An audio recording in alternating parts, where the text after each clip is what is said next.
Sugatan ng estudyanteng 15 taong gulang na masalpok ng isang motorsiklo sa Daraga, Albay.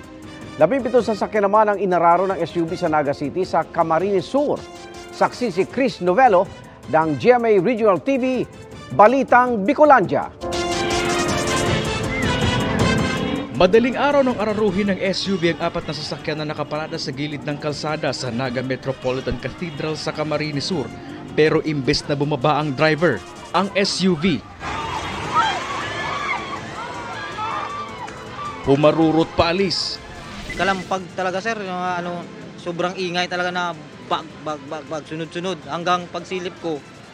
Yung driver aktong patakas.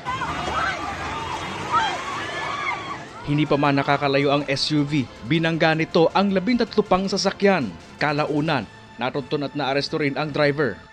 Tapos na nakapark duman, naradas po kaning Montero, igwang single motorcycle, igwang tricycle, igwang pong mga 4 wheels. Dalawa ang sugatan kasama ang isang motoristang pumailalim sa SUV. Nasa kustodya na ng mga pulis ang driver na ayon sa mga otoridad ay posibleng nakainom. Naharap sa kasong reckless imprudence resulting in multiple damage to property and injury. Sa kuha naman ng CCTV sa Barangay Peña Francia, Daraga, Albay, kita ang pagtawid sa pedestrian lane ng dalawang estudyante. Dahan-dahan noong una ang pagtawid ng dalawa. Pero noong nangalahati na sa kalsada, napatakbo na ang mga estudyante. Siya namang pagdating ng isang motorsiklo na sumalpok sa isa sa mga estudyante na 15 anyos. Parehong sugatan ng biktima at ang rider na isinugod sa ospital.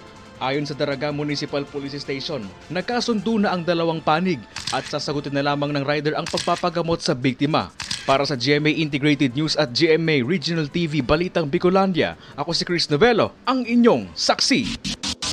Mga kaibigan, samahan nyo kaming saksiyan ng mga balita. Mag-subscribe sa GMA Integrated News sa YouTube. Para sa mga kapuso abroad, samahan nyo kami sa GMA Pinoy TV at sa www.gmanews.tv.